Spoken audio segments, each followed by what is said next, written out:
Hey, what's going on, guys? This is the SS Ultimate Goku back with another video, and we got some unfortunate news in the Dragon Ball um, verse, and that is unfortunately for all you Japanese listeners or watchers out there. Unfortunately, Hiromi, I believe that's how they say her name, has passed away. I first heard about this when Geekdom 101 yesterday had a late stream thing or whatever. Like, by the time I walked into the stream, he shut it down like within like 10 seconds of it, and I thought it was really awkward, but I was like, oh. I don't know the details of what happened to her. People in the chat were saying that she died of a car accident. I'm not sure if that's true or not. You guys probably will know more about the situation than I do, since I don't watch the Japanese version, of course. As we all know, I'm an English dub watcher. But that wasn't going to stop me from making this video. And I want people to understand this. I wasn't able to make it earlier because, I was at college and stuff all day, but I'm making it now, because it is unfortunate, and I know a lot of Dragon Ball Z fans that watch the Japanese version are very sad, and should be. She was the original Bulma, for any version,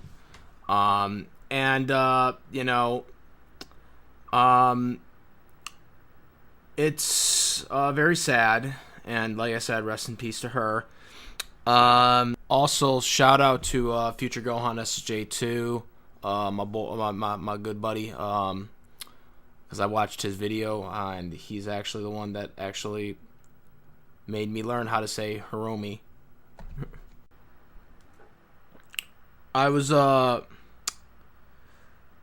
thinking about this for a while now, when I found out about this, because like I said, I just want to put this thing out right now, because I know I've said this multiple times on my channel, and everyone, my actual loyal subscribers that understand how my channel works, I am 100% English dub watcher. I have not listened to the Japanese version, so I don't know how her thing operates there, but I want to say this right now. That wasn't going to stop me from making this video. One thing I know when it comes to the Japanese anime studios, as well as voice actors in Japan, I know this from the Misty voice actor for Pokemon, but it does leave up a burden now with, unfortunately, her passing away. They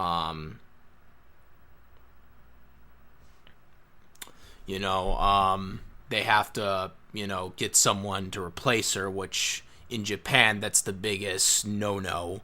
In any, voice acting thing, they don't like replacing characters in Japan. It's not like what it is here in America, where they, are like, okay, you're not available anymore, we're just going to get someone else or whatever. That's not how it works. They literally, in Japan, they cast these voice actors, and they're like stuck with that until they die. They stick with them. They stick with them regardless of how, much their voice is going down or whatever, So it's always a big challenge for those people in Japan to do the voices, The person who voices Goku in Japan does multiple characters, and she's in her 60s. It got big up for her. I don't listen to the Japanese version, but I do respect all the. I want people to understand that just because I don't watch the Japanese version, I don't not respect what they're doing. I think a lot of people think that because I'm an English dub watcher, that they think that I don't like the voice, I don't like the people that are doing those dubs, and that's not true at all. I respect everything that those people are doing, because without those people, without the voice of the Japanese voice of Bulma, without the original voice of Goku, and without all those people that are doing those Japanese guys over there, we wouldn't have an English dub. Because without them, it wouldn't have gotten enough publicity out here to get to America eventually.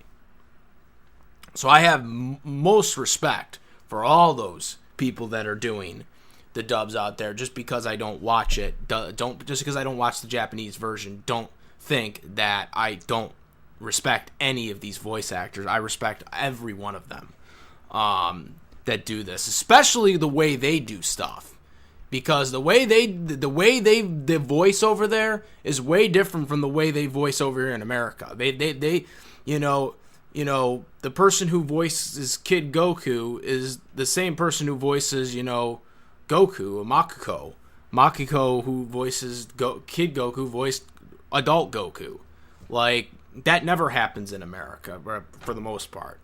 It's a little different now when it comes to anime, but for the most part, the way voice acting works here is when you get a kid voice, 9 times out of 10 it's a girl that does it, unless if a boy voice actor can really do it. Like Johnny Youngbosch. Johnny Youngbosch is one of the rare people that can do it. That can do a kid voice. That can do a kid boy voice. But most of the times it's the girls that will do the kiddish voices.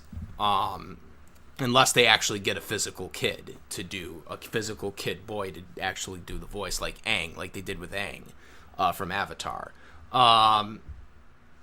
Mostly it's the girls that do the kid voices, but when they become adults, they get a boy voice to do it. They did this with Gohan. They did this with Goku.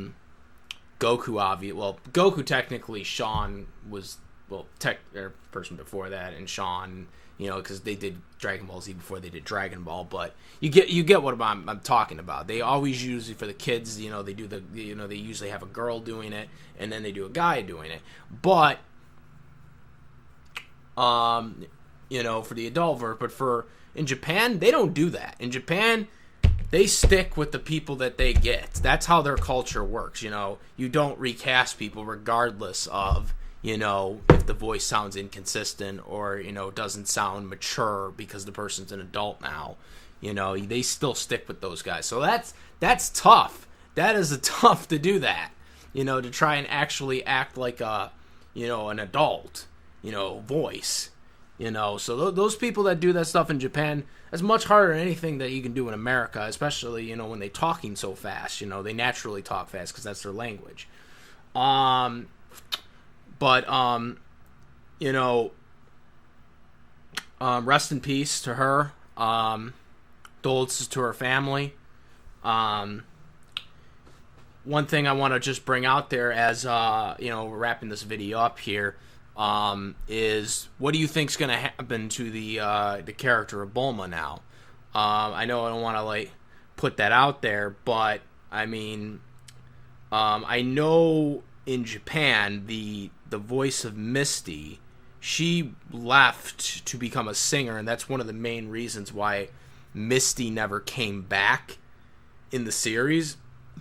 I mean, it's not, I shouldn't say it's the main reason, but it's one of the reasons why Misty never came back in Pokemon, is because the actual Misty voice actor left to pursue a career in singing. And because of that, they just decided to get rid of Misty altogether. Obviously, the Japanese voice actor recently came back for a 2-episode cameo in Japan, but that was more like a special type thing.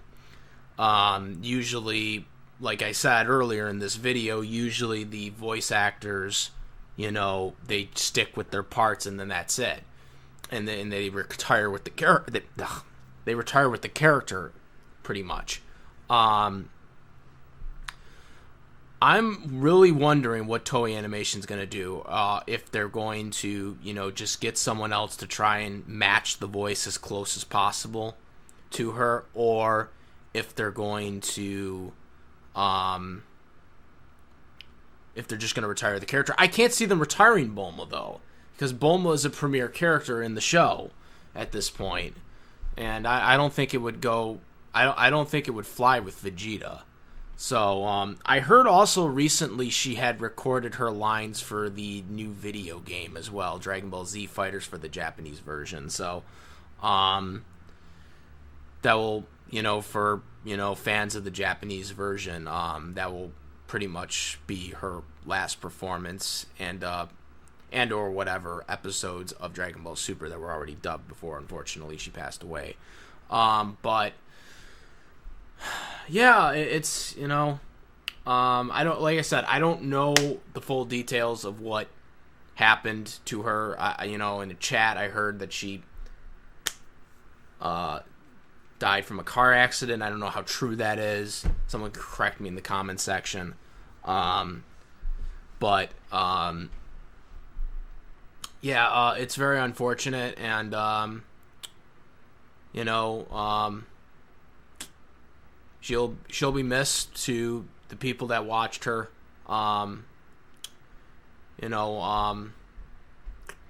our voice actors, obviously, well, we had McCollin Reese and Tiffany Valger, who I personally obviously like Tiff, but Michelle Maragar, I'm saying her name wrong, but you guys know what I'm talking about.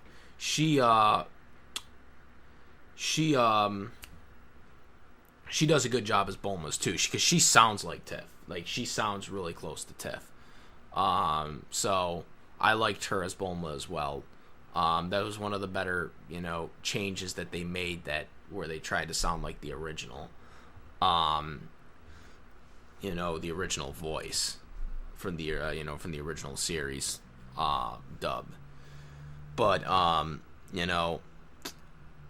but I wanted to get this video out here and, have my condolences for, the Japanese voice of Bulma. I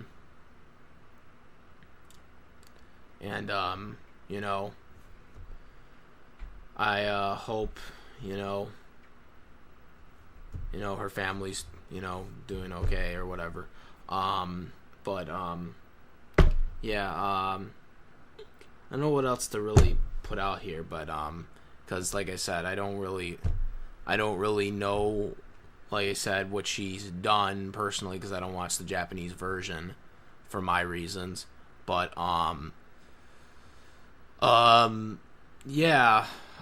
rest in peace to her. Like I said, I hope everyone's doing okay. I know it's going to be really tough for a lot of Dragon Ball Z fans that are that are currently watching Dragon Ball Super sub, because her voice is going to change at some point. So, if they do go forward with keeping the character intact, it's going to sound different. It's not going to sound the same. And it's going to be a real big adjustment to fans that do watch it in Japanese. So, it's hard. When, a voice actor that's, like, iconic or, really well known for that voice is, gone, and you have to get someone else, it's a tough challenge. I hope they can get someone that could sound close to her, but I know for a fact that, the Japanese, people that watch it in Japanese are not going to probably be satisfied with it. But that's just unfortunately how sometimes it has to go. But let me know what you guys think. If you had any favorite memories, like I said, you can put that down. But yeah, rest in peace to the Bulma Japanese voice actor for the Dragon Ball Super, Dragon Ball Z, Dragon Ball community, because she was in all of those. So that's all I gotta say. I'm out of here. I am the SS Ultimate Goku, and I'm out of here. Peace.